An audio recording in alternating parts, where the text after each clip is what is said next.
If you haven't heard about coronavirus yet, you probably live under a rock on the surface of the moon.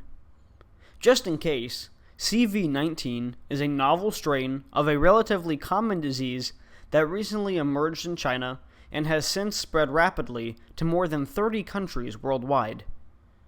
It is a respiratory illness whose symptoms include fever and congestion, often mirroring other viruses such as the flu and making it extremely difficult to detect.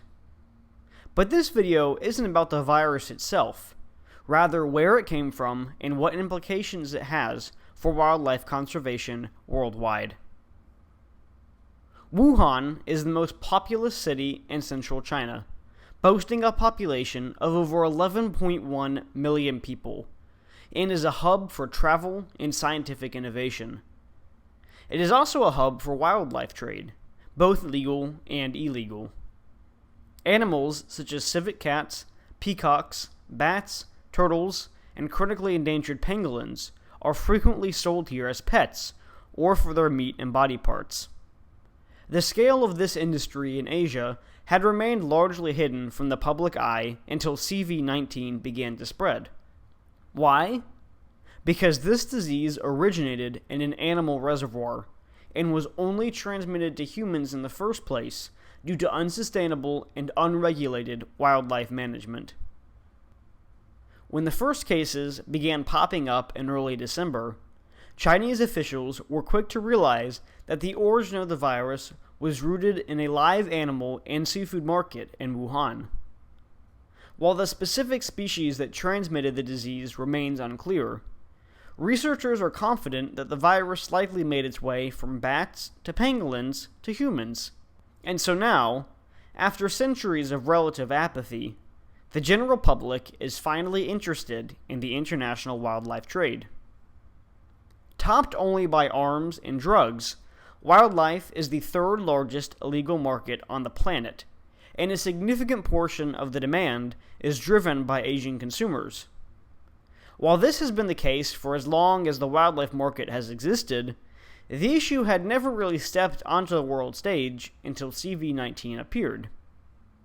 Before, animal trafficking was just a bad thing that should be stopped someday when it became convenient to do so.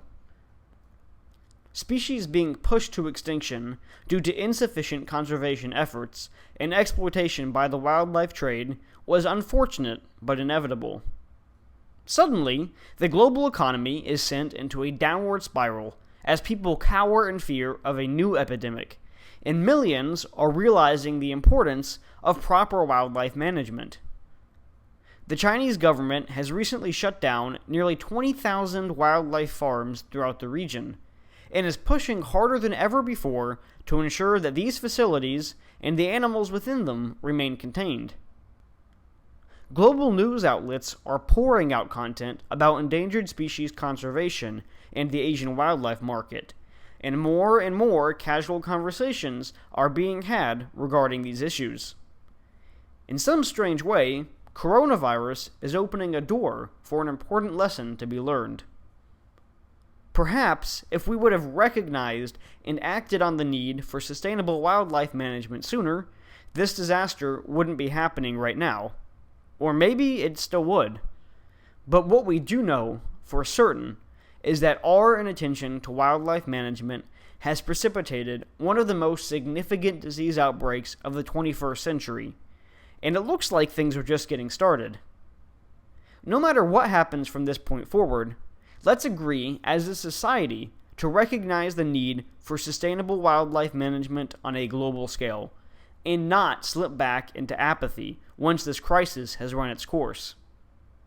Let's decide to make biodiversity preservation a part of our public discourse, setting aside partisanship and other barriers to progress. Let's realize that wildlife problems are people problems, and work together to manage our natural resources in a way that works for both humans and the environment. If we don't, only time will tell what other disasters may await us down the road.